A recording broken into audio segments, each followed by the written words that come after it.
अस्सलाम वालेकुम, welcome to smart world. मैं हूं आपकी होस्ट रमा चीमा। हम मौजूदा दौर में फाइनेंशियल हिस्ट्री की ट्रांसफॉर्मेशन में से गुजर रहे हैं। फिनटेक के बारे में आज बात करेंगे, यानी कि फाइनेंशियल ट्रांसफॉर्मेशन। कहा जाता है कि 2023 तक इसका जो प्रॉफिट है वो 306 बिलियन से एक्सीड कर जाएगा। फिनटेक के बारे में बात करने के लिए हमारे साथ सेट पर मौजूद हैं जहाजेब खान, जो कि एक माइक्रो फाइनेंस बैंक के सीईओ हैं और इनका तजर्बा तकरीबन 23 साल का है। Welcome to the show. Thank you so much Rama for inviting me to the show. You welcome. और इनसे मजीद बात करेंगे, जानेंगे फिनटेक्स के बारे में, मगर देखेंगे पहले एक छोटा सा पैकेज।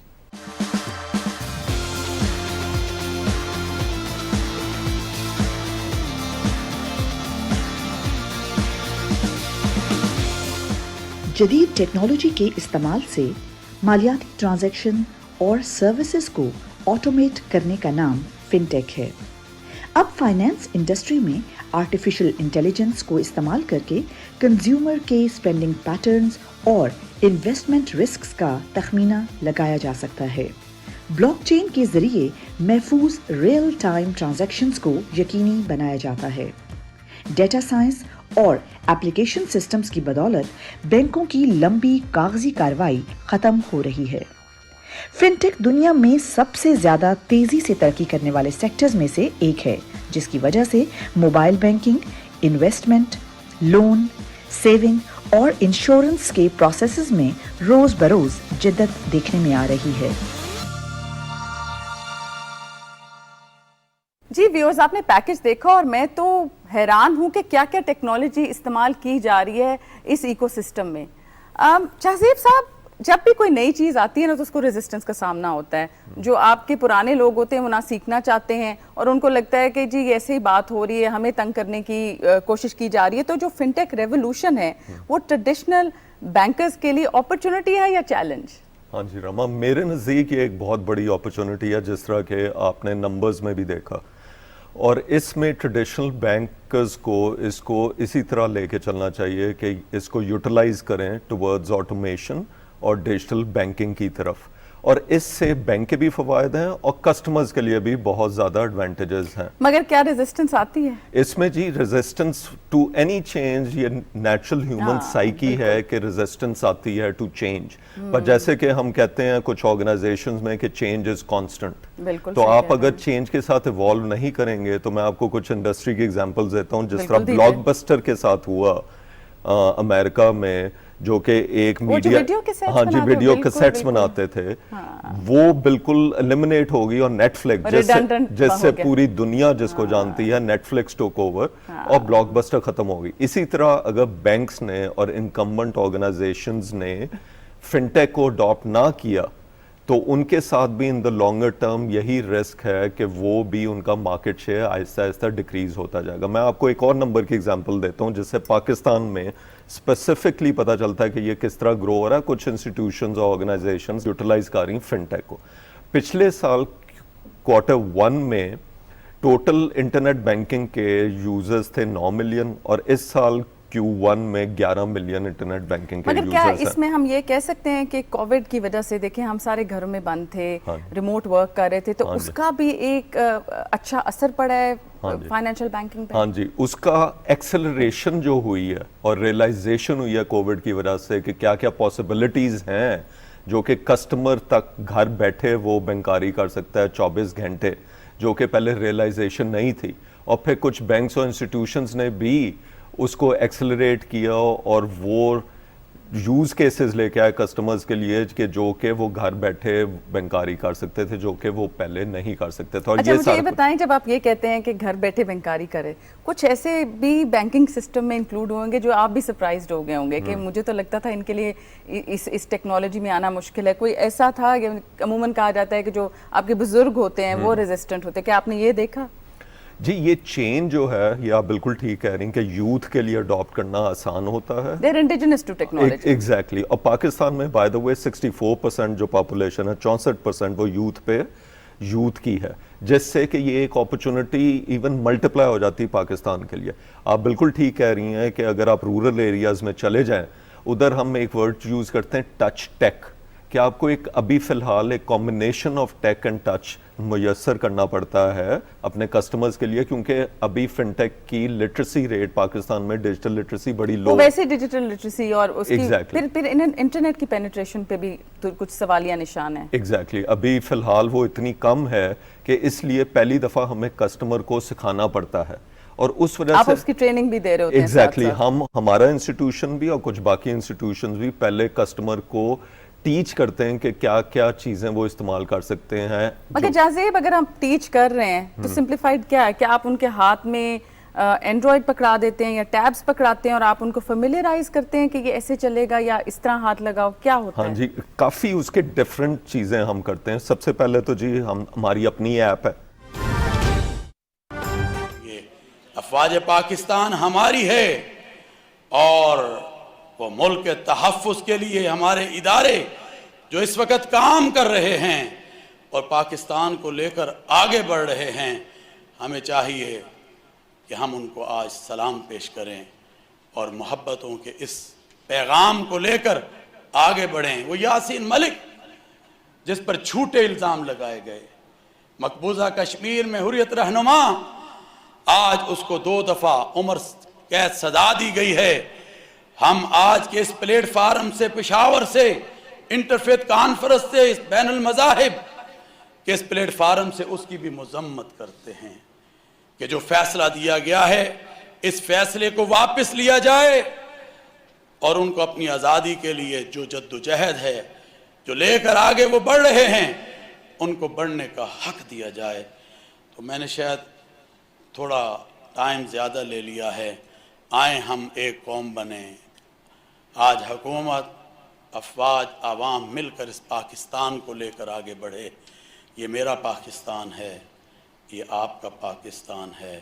व आखिरु दावाना अल्हम्दुलिल्लाहि रब्बिल आलमीन।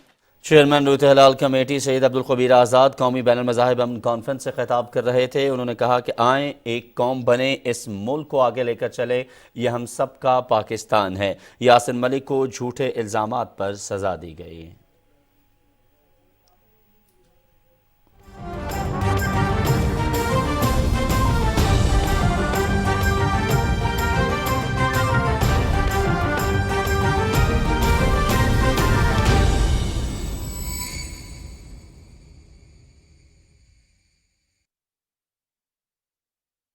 कि हम उनको सिखाते हैं कि ऐप को आप इस तरह इस्तेमाल कर सकते करके अपने बिल पे कर सकते हैं, राइट। घर पे बैठे बजाय कि आप धूप में लाइनों में खड़े हो, आपने अगर अपने पैसे ट्रांसफ़र करने हैं किसी भी और को, वो भी आप घर पे बैठे कर सकते हैं, बैंक टू बैंक और मोबाइल टू मोबाइल मनी।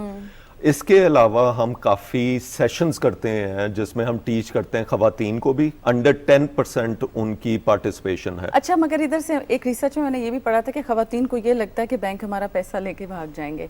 और मैं ये नहीं कह रही कि हर खातून ऐसे सोचती है, ये जनरलाइजेशन किसी भी चीज़ पे कभी नहीं बनानी चाहिए, मगर उनको ये लगता है कि हम पैसे तो डाल लेंगे। देखा आपने सोना भी लॉकर में रखते कितने साल लग गए उनको कि पता नहीं हमारा सेफ सोना है कि नहीं, और औरत के पास at the end of the day वो ये समझती है कि ये मेरा सोना, मेरा जो है ना वो खजाना है। तो उनको कैसे कन्वर्ट किया जा सकता है? आई थिंक ये ट्रस्ट जो है ओवर टाइम ही डेवलप होता है। इसी वजह से हमारी जो मैक्सिमम ब्रांचेस हैं इन माइक्रो फाइनेंस इंडस्ट्री वो रूरल एरियाज में, जिधर कमर्शियल बैंक्स ने उनकी 70% ब्रांचेस जो हैं वो अर्बन एरियाज में महदूद रही हैं over time. Micro finance banks ने ये अपने ऊपर ओनस लिया और रूरल एरियाज पे ज़्यादा फोकस किया है, जिधर हम कस्टमर को लिटरेसी पहले देते हैं, financial digital literacy and financial literacy हम दोनों देते हैं।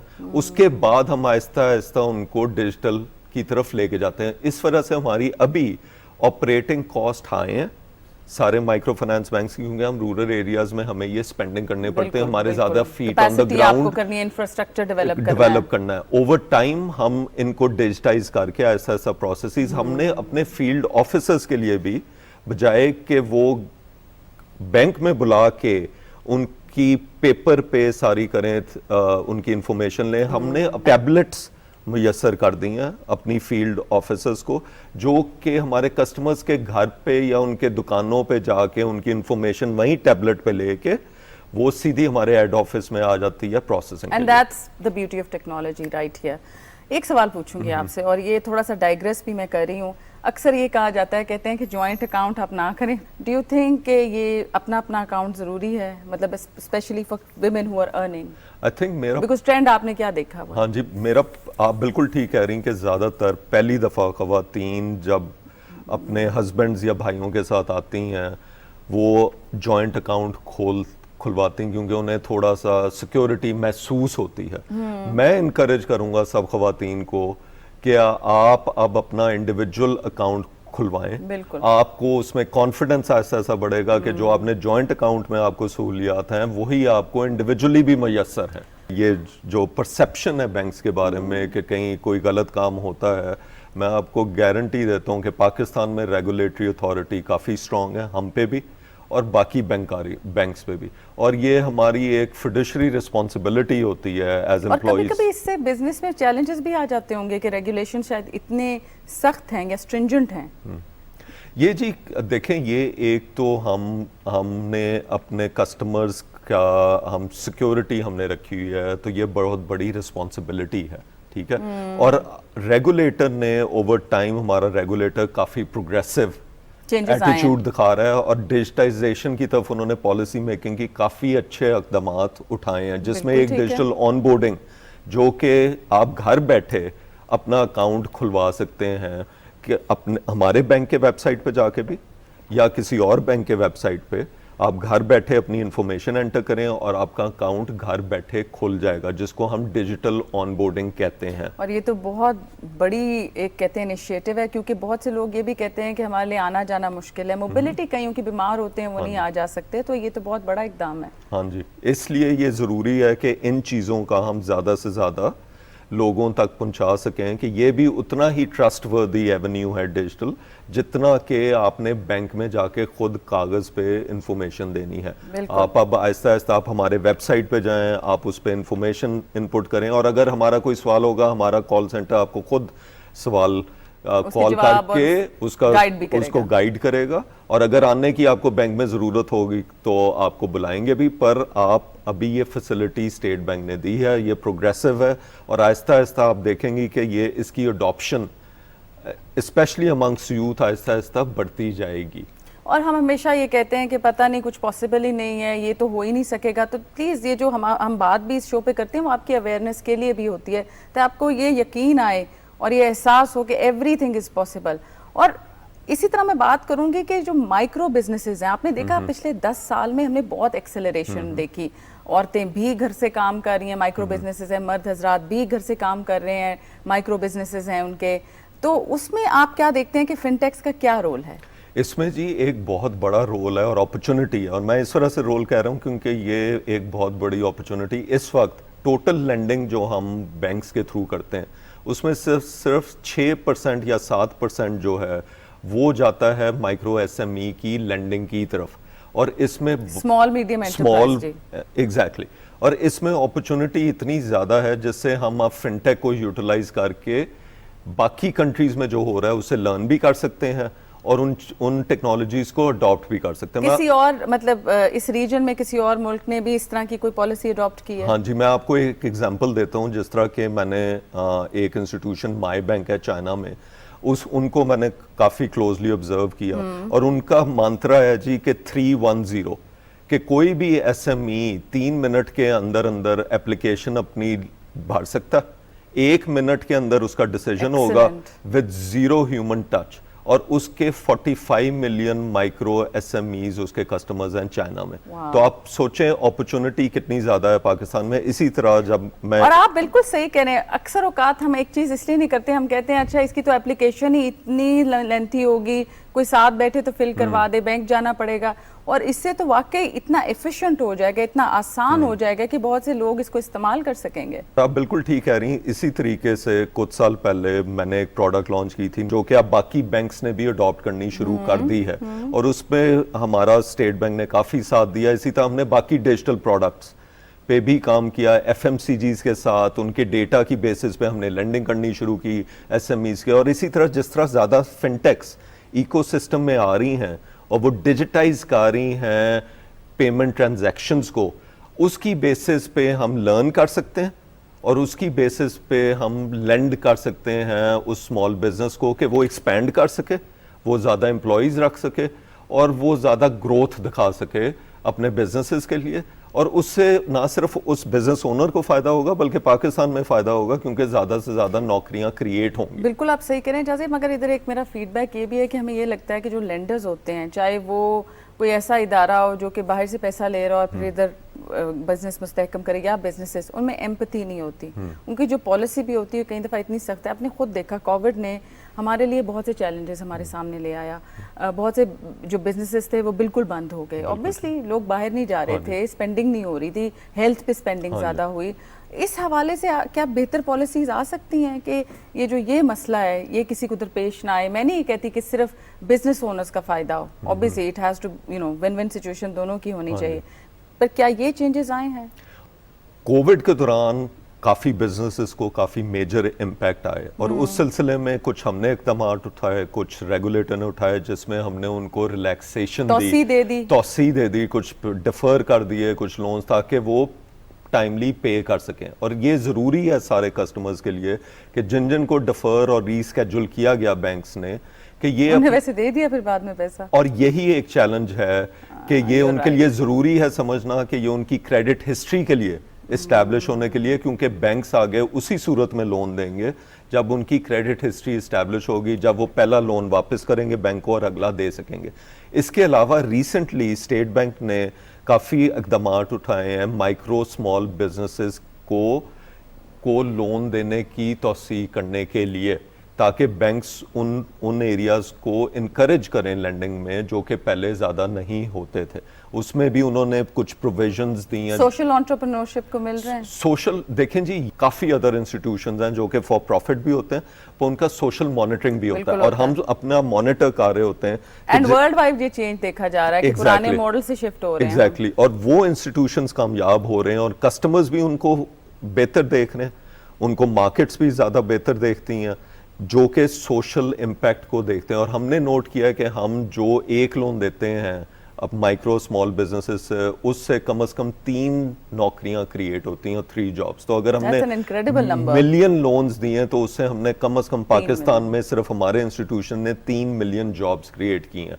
तो इससे आपको अंदाज़ा होता है कि माइक्रो फाइनेंस और माइक्रो बिजनेसेस को सपोर्ट करने का कितना ना सिर्फ बैंकारी में फ़ायदा है बल्कि पूरे पाकिस्तान में इसका एक रेवोल्यूशन आ सकता है। और जाज़िब इससे आपको सेटिस्फैक्शन भी बड़ी होती होगी, बिकॉज जनरली जो इस तरह के इदारे होते हैं वो इतने कमर्शियल होते हैं, वो ये देखा जाता है कि नहीं जी पैसा आ रहा है पैसा जा रहा है, हमारे ईयर एंड के टारगेट्स क्या हैं, तो ये एक ज़ाहिर है एक सेटिस्फैक्शन भी आपको इसी एरिया में होती होगी। हाँ जी, और आप बिल्कुल ठीक कह रही हैं कि आफ्टर लाइक 20 साल 22 साल गुजार के इस इंडस्ट्री में गुजार के, ग्लोबली भी मैंने JP मॉर्गन में काम किया जो कि दुनिया का सबसे बड़ा बैंक है, उसके बाद जितनी फुलफिलमेंट पाकिस्तान आके ये सोशल इम्पैक्ट क्रिएट करने से आती वो कहीं नहीं आती। बिल्कुल आप सही कहते हैं, और कहते हैं कि इससे हैप्पी हार्मोन्स क्रिएट होते हैं, ये साइंटिफिक है। स्मार्ट वर्ल्ड में हम बैठे हुए तो मैंने कहा ये भी बताती चलूँ। इसके अलावा ये मैं इनसे ज़रूर जानना चाहूँगी कि अक्सर हम देखते हैं कि हमें मैसेज आता है या कोई फ़ोन आता है जो बैंक की तरफ से नहीं होता और लोग बेवकूफ़ बन जाते हैं, अपना पासवर्ड, अपनी मदर्स नेम जो कि बड़े स्पेसिफिक इंफॉर्मेशन होती है आपके अकाउंट के बारे में वो दे देते हैं। तो क्या आप कोई टिप्स दे सकते हैं कि किस तरह इससे बचा जा सकता है? What are the telltale signs? इसमें जी देखें, एक तो बड़ा ज़रूरी है और इंस्टीट्यूशंस हम भी और बाकी बैंक्स भी काफ़ी रेगुलरली कम्युनिकेट करते हैं अपने कस्टमर्स के साथ कि हम जो हैं जब कम्युनिकेट करेंगे तो हम आपको ये बताएंगे और आपने बाकी किसी की इंफॉर्मेशन नहीं देनी, और ये कस्टमर्स के लिए बहुत ज़रूरी है। फिर भी कितना क्राइम वैसे होता है इसमें? अभी भी जी काफ़ी है, खासतौर पर फिनटेक्स में और स्टार्टअप्स में जिनके अभी साइबर सिक्योरिटी मैकेनिज्म्स इतने स्ट्रांग नहीं है और ये इंडस्ट्री इतनी जल्दी ग्रो कर रही है कि सारे फिर हैकर्स जो हैं इस इंडस्ट्री ग्रोथ इंडस्ट्री पे फोकस करते हैं। और इस पे जी हमारा एथिकल हैकर्स हम रखते हैं इंस्टीट्यूशंस में, एग्जैक्टली, और जिस पे हम काफ़ी ज़्यादा इसको प्रोटेक्ट करते हैं, हम खुद टेस्ट करते हैं अपने सिस्टम्स को ताकि हम इसमें किस तरह अपने आप को स्ट्रेंथन कर सके। और ये भी मैंने सुना था कि दुनिया भर में जो बेहतरीन वाइट हैकर्स एग्जिस्ट करते हैं वो उनका नंबर पाकिस्तान से बहुत बड़ा है। हाँ जी, और ये पाकिस्तान में जी देखें, पाकिस्तान ओवरऑल माशाल्लाह यूथ है, स्मार्ट यूथ बहुत है, स्मार्ट यूथ है, राइट। बिल्कुल। और इनको यूटिलाइज, यही हमारा है कि हम इनको किस तरह यूटिलाइज इफेक्टिवली करें अपने सिस्टम्स को स्ट्रॉन्ग करने के लिए, जिसमें हम ना सिर्फ अपने इंस्टीट्यूशंस को स्ट्रॉन्ग करें, बल्कि हम अपना जो इंटेलेक्चुअल कैपिटल है, राइट, उसको एक्सपोर्ट ओरिएंटेड बनाएं। और टेक्नोलॉजी में ये तो माशाल्लाह आप अगर देखेंगी इस वक्त टेक्नोलॉजी रिसोर्सेज इतने डिमांड में हैं, ना सिर्फ वो पाकिस्तानी इंस्टीट्यूशंस के लिए काम कर रहे हैं, बल्कि आफ्टर कोविड तो इनको बाहर भी काम करने के ज्यादा से ज्यादा मौके मिल रहे हैं, रिमोट भी है। हाँ, बिल्कुल। एग्जैक्टली। मगर आप मुझे ये बताएं कि आपको जेनरेशनल टेक्नोलॉजी के हवाले से क्या डिफरेंसेस नजर आते हैं? अगर एक आपको लगे कि ये बहुत difference from my time and now in terms of technology देखा गया है, तो आपको क्या लगेगा? उसमें जी देखें, जब हमने शुरू किया था उस वक्त हम क्लाउड पे अपनी इंफॉर्मेशन डालने से डरते थे, राइट। अब तो ये यहाँ तक हम पहुँच गए हैं कि अब बैंक, मैं फ्यूचर में देख रहा हूँ कि बैंक जो होंगे वो सारी information of bank in a cloud, virtual बैंकारी जो है। और इसमें ब्लॉकचेन का क्या रोल होता है? इसमें जी ब्लॉकचेन का बहुत मेजर रोल है, क्योंकि ब्लॉकचेन जो है technology over time is one of the most secure technologies that have come around in the recent times. उसमें आपका हर स्टेप रिकॉर्ड होता है और वो अनडू नहीं किया जा सकता। उसके एल्गोरिथम्स इतने स्ट्रांग हैं, मतलब वो हैक करना बहुत मुश्किल है, तो काफी सिक्योर है। और उसके काफी ज्यादा यूज केसेस आ रहे हैं मार्केट में, जिसमें मैंने भी एक पाकिस्तान में बल्कि सबसे पहला कमर्शियल जो यूज केस था इंटरनेशनल रेमिटेंस का, क्रॉस बॉर्डर मनी मूवमेंट का, जो कि हमने स्टेट बैंक के साथ मिलके आप लोगों ने उस सॉल्व पे कराया काम किया, उसको? हमने वो किया और वो ब्लॉकचेन बेस्ड इंटरनेशनल रेमिटेंस हमने इम्प्लीमेंट की। इसी तरह ब्लॉकचेन पे अभी काफ़ी ज़्यादा कॉन्वर्सेशन चल रही पाकिस्तान में on open banking which is shared KYC, कि अगर आपने केवाईसी मींस केवाईसी जी वो आपको बेसिक मैं आपको बताता जी, हूँ, जी। ये एक इंफॉर्मेशन क्रिटिकल होती है कस्टमर की, जो कि आप हर बैंक में रिक्वायर्ड होती है आपको आइडेंटिफाई होता है। और ऑथेंटिकेट करने के लिए। It's data points about you to authenticate that it's you who is opening up the and account that must also expose a lot of behaviour pattern. Exactly. अब उसमें ये कि आपने हर फाइनेंशियल इंस्टीट्यूशन को वही इंफॉर्मेशन देनी होती है, ठीक है, तो ट्रांसपेरेंसी भी होगी। एग्जैक्टली। तो अगर वही इंफॉर्मेशन हम शेयर करना शुरू कर दें ब्लॉकचेन पे, तो अगर आपने एक जगह इंफॉर्मेशन दे दी तो वो आपको दोबारा रिपीट ना करनी पड़े। ठीक है, तो ये एक यूज केस है ब्लॉकचेन का, जिस पे अभी बातचीत चल रही है कि हम इस पे भी आगे कुछ महीनों में और सालों पे काम करें, ताकि कस्टमर्स के लिए और भी फायदा हो। एक तो सिक्योर हो इंफॉर्मेशन, और आपको बार बार वही इंफॉर्मेशन हर इंस्टीट्यूशन को ना देनी पड़े कि आपने अगर एक बैंक में अकाउंट खुलवाया तो दूसरे बैंक में अकाउंट खुलवाने के लिए एग्जैक्टली आपकी वही इंफॉर्मेशन यूटिलाइज हो सके। तो इस तरह के काफ़ी यूज केसेस हैं ब्लॉकचेन पे। इंटरनेशनल रेमिटेंस का है, इस पे है क्या कहते हैं शेयर्ड केवाईसी, जिसको शेयर्ड इंफॉर्मेशन कहते हैं अमंग्स द बैंक्स, उस पे है। इस तरह के काफ़ी यूज केसेस आएंगे जिसका हम फ़ायदा उठा सकते हैं। वक्त का बिल्कुल पता भी नहीं लगा जहाज़ेब, आपसे इतनी इंटरेस्टिंग बातें हमने सीखी और मुझे लगता है अवेयरनेस भी की हमने लोगों की। Thank you so much for being on the show. नहीं जी, thank you so much for inviting me and giving me the opportunity कि मैं आपके शो में आ सकूं और बात कर सकूं। व्यूअर्स, हम अगले हफ्ते फिर एक नए एपिसोड के साथ आपके सामने हाजिर होंगे। टीवी पे आपको हमारे सोशल मीडिया हैंडल्स नजर आ रहे होंगे। जैसे कि आप हमेशा बताते हैं कि आप क्या देखना चाहते हैं, तो प्लीज़ अभी भी हमें बताया करें। अगले हफ्ते होगी मुलाकात। खुदा हाफिज।